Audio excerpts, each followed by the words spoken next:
Hey guys, how's it going today? Today's educational video is on HOAs actually, and some of the rules that you may be living under if you're in one of those neighborhoods. When you have these communal homes, you actually have to do certain things so that you don't cause damage to your neighbor's house.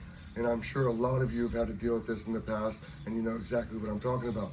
That's when they put plants up against the fence and it causes the water to come into your house. I'm going to show you what's going on with this property, how it's affecting our client, and the simple ways to remedy, as well as some builder defects that is making the fence angry. Let's go. So for starters, if you can see on the video, look how wet it is.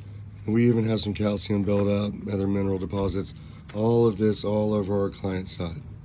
Just to show you a bit, the neighbor has installed a planter or vegetable garden along the entire perimeter of the fence.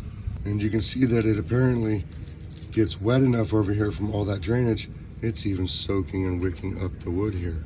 And just a side note, if you're having some landscaping or stuff installed, make sure they put it at the proper height and allow for proper drainage around the edges. We're not sure if this one was installed wrong or if it's actually heaving due to the soil from all the watering from the neighbors. But you always want to open your gate without it rubbing on the landscape materials. As you can see over here, where they brought the beautiful pavers in, they actually cut off the original drainage from the backyard, so all the water that's coming from the neighbors doesn't have anywhere to get out as well. So here we go. You can just see the water line all the way up the fence. And as you can see, the side of the yard is heavily soaked. So when you want to have these really pretty planters, there are some ways to do it so it doesn't do this, causing damage that you may be on the hook for and have to pay for all the repairs yourself. We've even got some spalling or efflorescence starting. Excuse me. A little bit more down here. That's that mineral buildup that gets on masonry products. And once you have this, if you don't clean it off properly and remedy the situation, that's when it turns into spalling, where it starts flaking off and falling on the ground that you don't want, okay?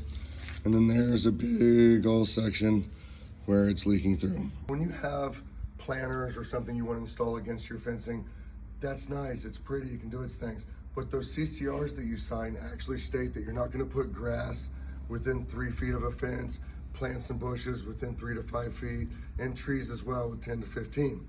If you're going to go about this method, because you do want to have those vegetable gardens, there's a simple way to just get some tar paint or other approved concrete sealers, and you paint as high up as you're going to have the dirt. So if you have a planter here like the customer does next door, you would tar paint all the way here so the water goes down and doesn't have the ability to go through the wall. Not sure if it's related to the builders or the excessive moisture, but the walls are loose here. And as we come down, they're loose in a few other spots. Nice and stout there still, but down here in the end, check him out. And then when you come to this side where there is no water damage, we have a defect where it wasn't put in right. Let's show you. Nice and stiff, nice and stiff, stiff, stiff, and ready to fall down and hurt your family or your pets. That's your inspections, you guys.